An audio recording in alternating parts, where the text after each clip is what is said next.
కూటమి ప్రభుత్వం 2 ఏళ్ల పాలన పైన వైఎస్ఆర్ కాంగ్రెస్ పార్టీ సమీక్ష చేస్తుంది. 175 నియోజకవర్గాల సమన్వయకర్తలతోని ఎమ్మెల్సీలు, ఎమ్మెల్యేలు, మాజీ ఎంపీలతో వైఎస్ఆర్ కాంగ్రెస్ పార్టీ అధ్యక్షుడు వైఎస్ జగన్మోహన్ రెడ్డి సమావేశం నిర్వహిస్తూ ఉన్నారు. ముఖ్యంగా ఒకవైపు తెలుగుదేశం పార్టీ మహానాడు, ఇంకొక వైపు వైఎస్ఆర్ కాంగ్రెస్ పార్టీ కీలక సమావేశం జరుగుతుంది. మనతో పాటు మాజీ మంత్రి ఆర్కే రోజా ఉన్నారు. ఆమెతో మాట్లాడే ప్రయత్నం చేద్దాం. మరి 2 సంవత్సరాల పరిపాలనకు సంబంధించి ఇటువంటి సమీక్ష చేయబోతున్నారు. 2 సంవత్సరాల పాలన ఎలా జరుగుతుందని అనుకుంటున్నారు?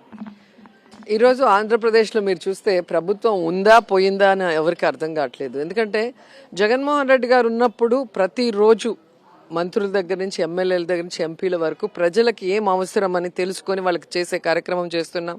అలాగే జగన్మోహన్ రెడ్డి గారు ప్రామిస్ చేసిన వెల్ఫేర్ కానీ, డెవలప్మెంట్ కానీ గడప వద్దకే వెళ్ళి వాళ్ళకి అన్నీ కూడా జరిగే పరిస్థితి ఉంది. కానీ ఎప్పుడైతే ఈ కూటమి ప్రభుత్వం అధికారంలోకి వచ్చిందో జగనన్న చేసే అన్నీ ఇస్తూ ఎక్స్ట్రాగా సూపర్ 6 ఇంకా వాళ్ళు ఇచ్చిన మేనిఫెస్టో మనం చూసాం. జగన్మోహన్ రెడ్డి గారు ఇచ్చే ప్రతి ఒక్కటి కూడా క్యాన్సిల్ చేసేశారు, ఏవి ఇవ్వలేదు.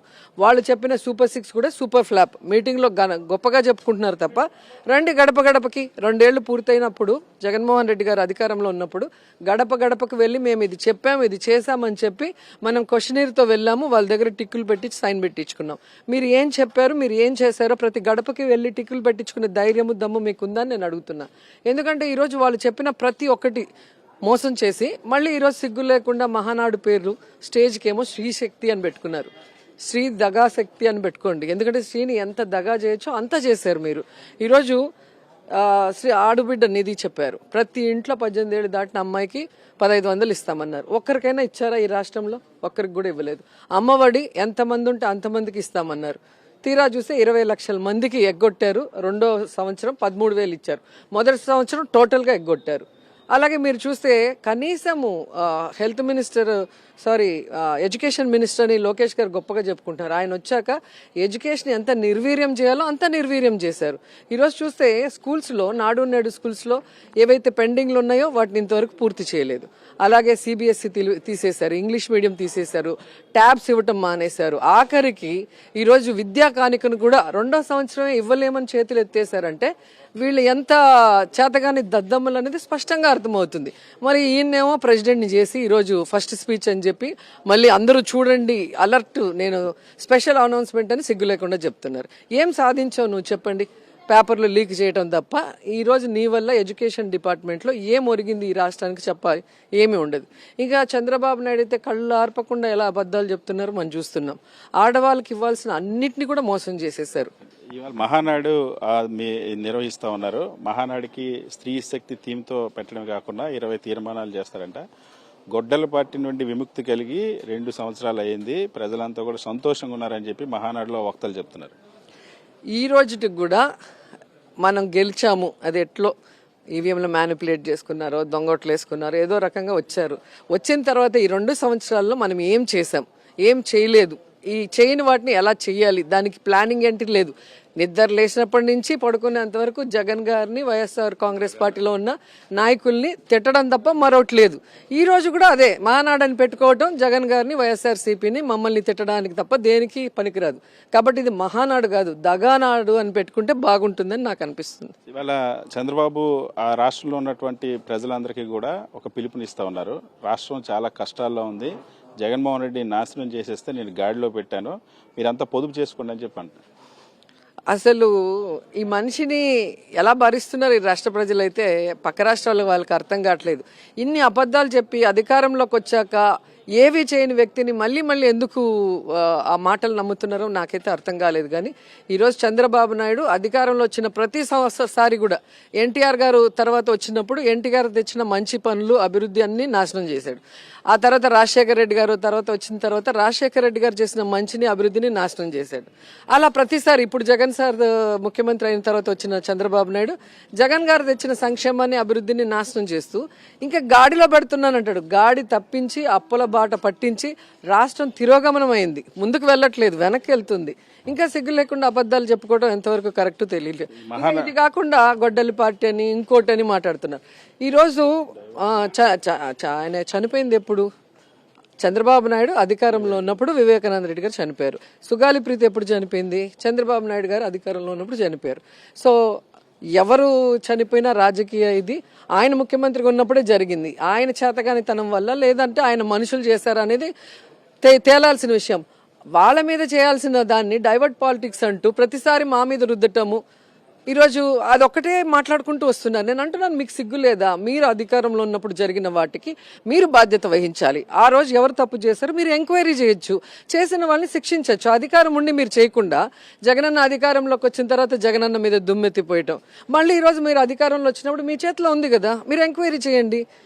ఎంక్వైరీ చేసి ఎవరు తప్పు చేశారో వాళ్ళని శిక్షించండి. మేమేం వద్దనట్లేదు కదా.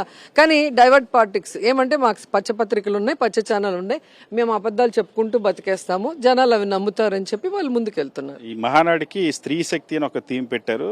ఆ మహిళలకి ఎన్నడూ లేని చరిత్రలు ఎన్నడూ లేని విధంగా మేలు చేశాం కాబట్టి స్త్రీ శక్తి థీమ్ పెట్టి స్త్రీలు ఏ విధంగా భవిష్యత్తులో కూడా ముందుకు తీసుకెళ్తామో చెప్పడానికి ఆ థీమ్ పెట్టామని చెప్తున్నారు చంద్రబాబు. కోడలు మగబిడ్డ కంటే అత్త సంతోషిస్తుందని ఆడపిల్ల పుట్టికనే అవమానపరిచే చంద్రబాబు నాయుడు మహిళల గురించి గొప్పగా మనసుతో స్త్రీశక్తి అని పెట్టాడంటే ఎవరు నమ్మరు. అండ్ చంద్రబాబు నాయుడు అధికారంలో ఉన్న ప్రతిసారి కూడా 6 ఏళ్ల అమ్మాయి నుంచి 60 ఏళ్ల ముసలోళ్ళ వరకు రేపు చేసి నరికి ఎలా చంపేస్తున్నారో కూడా మనం కళ్ళారా చూస్తున్నాం. అయినా ఎవరి మీద యాక్షన్ తీసుకోరు, ఎందుకంటే అంతా వాళ్ళ పార్టీకి సంబంధించిన వాళ్ళే ఉంటారు కాబట్టి. లేకపోతే ఎందుకు వాళ్ళు ఇంతవరకు వాళ్ళ మీద యాక్షన్ తీసుకోలేదు? నారాయణ స్కూల్స్ తీసుకున్నా, ఎక్కడ తీసుకున్నా కూడా ఆడపిల్లలే చచ్చిపోతున్నారు, ఒక ఎంక్వైరీ ఉండదు దాని మీద. ఒకవేళ ఎంక్వైరీ కమిటీ అని ఇస్తే దాని రిపోర్ట్ ఉండదు, దాని మీద యాక్షన్ ఉండదు. అది కాకుండా రాజకీయంగా చూస్తే ఈరోజు డ్వాక్రా మహిళల్ని మోసం చేసావు, అలాగే చదువుకున్న పిల్లల్నేమో మీకు ఉద్యోగం ఇస్తాం లేదా నిరుద్యోగ భృతి ఇస్తామని అది ఇవ్వకుండా వాళ్ళని మోసం చేశారు. అలాగే వాలంటీర్స్ని, సగానికి పైగా ఉన్న మహిళా వాలంటీర్స్ని ఈరోజు 10,000 ఇస్తామని చెప్పి ఉన్న ఉద్యోగాన్ని పీకి వాళ్ళని రోడ్డును పడేసినాం. అలాగే ఆడబిడ్డనిది 1500 18 ఏళ్ళు దాటితే ఎంతమంది ఉంటే అంతమందికి ఇస్తాను, ఇంతవరకు ఒకరికి కూడా ఇవ్వాల. ఇట్లా ప్రతి ఒక్కరిని మోసం చేసుకుంటూ పోతున్నాం. ఈరోజు ఫీజు రింబర్స్మెంట్ లేకపోవడం వల్ల ఆడబిడ్డలు చదివించే పరిస్థితి లేకుండా పేదవాళ్ళందరూ కూడా ఇంట్లో పెట్టే పరిస్థితి వచ్చింది. అలాగే గవర్నమెంట్ స్కూల్స్లో జగన్మోహన్ రెడ్డి గారు నాడు నేడు ద్వారా దాన్ని రెనోవేట్ చేసి వాళ్ళకి బుక్స్ నుంచి ఇంగ్లీష్ మీడియం నుంచి అన్ని తీసుకొస్తే 6 లక్షల మంది ప్రైవేట్ స్కూల్స్ నుంచి గవర్నమెంట్ స్కూల్లో చేరితే ఈరోజు లోకేష్ వచ్చిన తర్వాత దాదాపుగా 4 లక్షల మంది స్కూల్స్కే రాలేదు. 1 లక్ష మంది సగంలోనే డ్రాప్ అవుట్ అయ్యారు. అంటే మీరు అర్థం చేసుకోవాలి, జగన్మోహన్ రెడ్డి గారు ప్రతి పేదవాడి కళ నిజం చేయడానికి పనిచేస్తే వీళ్ళు ఓన్లీ డబ్బుండే వాళ్లే బాగుండాలి, రాష్ట్రంలో పేదవాడికి బతికే అర్హత లేదు అన్న విధంగా ముందుకెళ్తున్నారు. వైద్యం విషయంలో కానీ, చదువు విషయంలో కానీ, ఇళ్ళు ఇచ్చే విషయంలో కానీ, ఏ విషయంలో కూడా పేదవాళ్ళని నాశనం చేసేస్తున్నారు. చంద్రబాబు నాయుడు మహిళలందరికీ పిలుపునిస్తున్నారు. మీరు 3 పిల్లల కంటే 30,000 ఇస్తాను, 4 పిల్లల కంటే 40,000 ఇస్తాను, మీరు పిల్లలు కనండి అని చెప్తున్నారు. నీ భార్యకి చెప్పుకో, లేదా నీ కోడలికి చెప్పుకో, లేదా నీకు కూతురు లేదు, మీ అక్క చెల్లెళ్ళు ఉన్నారు, అన్నదమ్ములు ఉన్నారు, వాళ్ళ పిల్లలకి చెప్పుకోండి. 3 కానివ్వండి, 4 కానివ్వండి, 10 మంది కానివ్వండి, మాకు అక్కర్లేదు. కానీ ఈరోజు ఒకరిని కంటేనే వాళ్ళకి మంచి చదువు వైద్యం అందించి వాళ్ళని ఒక మంచి స్థాయిలో సెటిల్ చేయడం ఎంత కష్టమో మనందరికీ తెలుసు, అందరికి పిల్లలు ఉన్న వాళ్ళం. నువ్వు 3 కానీ 30,000 ఇస్తా అంటే 30,000తో 3 ఎలా జీవితాంతం పోషించగలం? 40,000 ఇస్తే 4 ఎలా జీవితాంతం పోషించగలం? అది కూడా చూపించాలి కదా. నిన్ను నమ్మి మోసపోయే పరిస్థితిలో ఈ రాష్ట్ర మహిళలు లేరు. ఈరోజు నేరుగా గన్మెన్ లేకుండా వస్తే మాత్రం రాష్ట్రంలోకి చంద్రబాబు నాయుడిని మహిళలు కొట్టే పరిస్థితిలో ఉండారు. ఎందుకంటే ఉన్న బిడ్డలకే ఫీజు రియంబర్స్ లేదు, అమ్మఒడి లేదు, వాళ్ళకి చదువుకున్నవాడికి ఉద్యోగం లేదు, నిరుద్యోగ భృతి లేదు.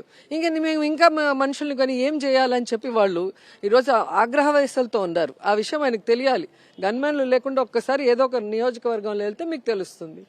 పవన్ కళ్యాణ్ మొన్న ఒక సమావేశంలో మీరు విమర్శలు చేస్తుంటే వైఎస్ఆర్ కాంగ్రెస్ పార్టీ అసలు 11 సీట్లు వచ్చిన వాళ్ళు కూడా విమర్శిస్తారా అని చెప్పేసి మాట్లాడుతున్నారు. 2 చోట్ల ఓడిపోయిన వాడు ఎలా ఊగిపోయాడో మీటింగ్స్ లో మనం చూసాం. మరి 11 సీట్లు వచ్చిన వాళ్ళకి మాట్లాడే అర్హత లేనప్పుడు రెండు చోట్ల నించొని పార్టీ పెట్టిన నువ్వు 2 చోట్ల ఓడిపోతే నీకు మాట్లాడే అర్హత ఉందా? మరి ఎందుకు మాట్లాడావు చెప్తే మేము చెప్తాం మాట్లాడొచ్చా లేదా అనేది. ఇవాళ తమిళనాడు ఎన్నికలకు సంబంధించి విజయానికి సంబంధించి పవన్ కళ్యాణ్ ఒక కామెంట్ చేశారు. ఆయన ఒక కట్అవుట్ పెట్టుకొని గెలిచేశారు. మనకు కూడా నేను 15 ఏళ్ళ నుండి నేను దేకుతున్నా సరే ఎవరు కూడా విజయం నన్ను ముఖ్యమంత్రి చేయలేదని చెప్పేసి ఒక కామెంట్ చేశారు. ఎక్కడా కట్అవుట్తో గెలిచిపోయే దాఖలాలు లేవండి. ఏ రాష్ట్రంలో అయినా కూడా కట్అవుట్తో పాటు కమిట్మెంట్ ఉండాలి, కంటెంట్ ఉండాలి.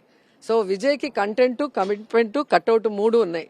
మీకు కట్అవుట్ మాత్రమే ఉంది తప్ప ఎక్కడా కూడా కంటెంట్, కమిట్మెంట్ లేదు. కాబట్టి మిమ్మల్ని ప్రజలు ఎక్కడా కూడా ఆశీర్వదించలేదు. ఎందుకంటే ఈరోజు పార్టీలు పెట్టి, గతంలో పార్టీ పెట్టారు, విలీనం చేసేశారు. మళ్ళీ నువ్వు పార్టీ పెట్టావు, ఎన్నికలకే పోకుండా అసలు పార్టీ పెట్టి ఎన్నికలకు పోకుండా పొత్తు పెట్టుకున్న ఏకైక నాయకుడు ఈయనగారే ఉంటారు ఈ దేశంలో.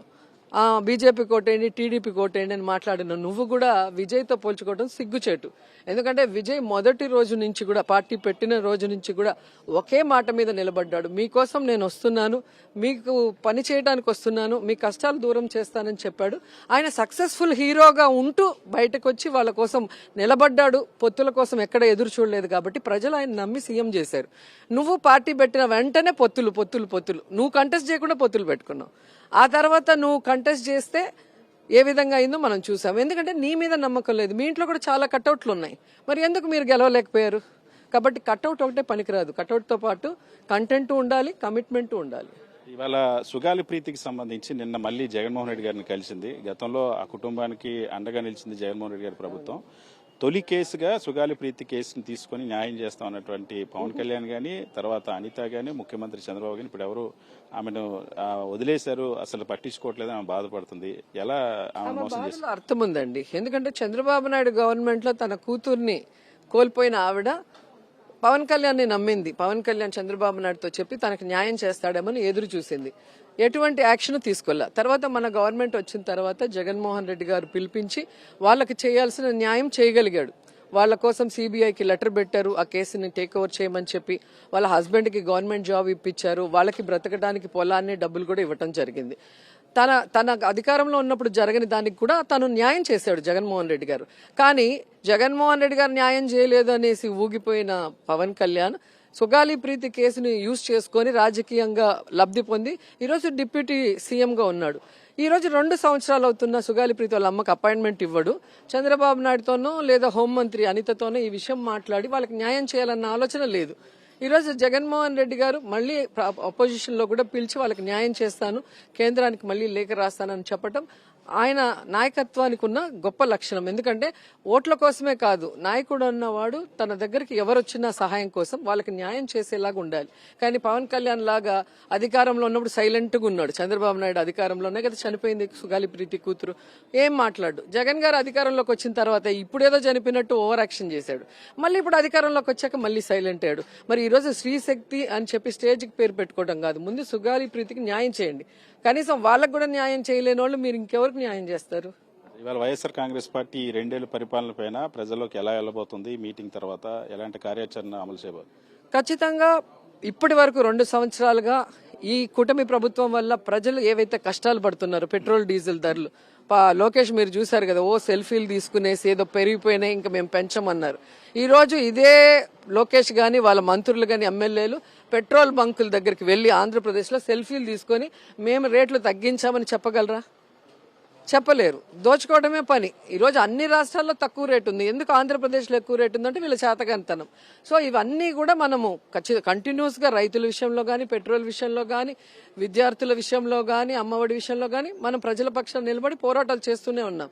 ఇంకా కొంచెం ముందుకు వెళ్లి ఈరోజు వీళ్ళు చేసిన వాగ్దానాలేంటి, వీళ్ళు వాటిని నెరవేర్చకుండా డైవర్ట్ పాలిటిక్స్ చేస్తూ అమరావతి పేరుతో ఎలా దోచుకుంటున్నారో ఇవన్నీ కూడా ప్రజల్లోకి తీసుకెళ్తాం. ఎందుకంటే అమాయకమైన ప్రజల మీద అప్పుల భారం పడుతూనే ఉంది, అది వాళ్ళు తెలియక ముందుకు పోతున్నారు. కాబట్టి అందరినీ కూడా చైతన్యపరిచే విధంగా ఈరోజు కమిటీలన్నీ కూడా వార్డ్ వైజ్, విలేజ్ వైజ్ కమిటీలు వేసాము. వాటన్నిటిని స్ట్రెంథన్ చేసుకున్నాము. కాబట్టి ఇక మీదట సినిమా చూస్తారు కూటమి ప్రభుత్వం. ఖచ్చితంగా రాబోయేటువంటి 2 సంవత్సరాల పరిపాలన పైన ప్రజల్లోకి మరింత విస్తృతంగా వెళ్తాం. ఖచ్చితంగా ప్రభుత్వానికి సినిమా చూపిస్తామని చెప్పి తెలుగుదేశం పార్టీ నిర్వహిస్తున్నటువంటి మగానాడికి దగానాడు అని పేరు పెట్టాలి. స్త్రీ శక్తి అనే థీమ్తో నిర్వహించేటువంటి అర్హత వాళ్ళకి లేదు, అది స్త్రీ దగా శక్తి కింద మార్చుకోవాలని ఆర్కే రోజు చెప్తున్నారు. వైఎస్ఆర్ కాంగ్రెస్ పార్టీ ఖచ్చితంగా క్షేత్రస్థాయిలో మరింత విస్తృతంగా వెళ్లి ప్రభుత్వ వైఫల్యాన్ని ఎండగట్టి ప్రజల్ని చైతన్యవంతులు చేస్తామని మాజీ మంత్రి ఆర్కే రోజు చెప్తున్నారు. వీడియో షోతో సతీష్.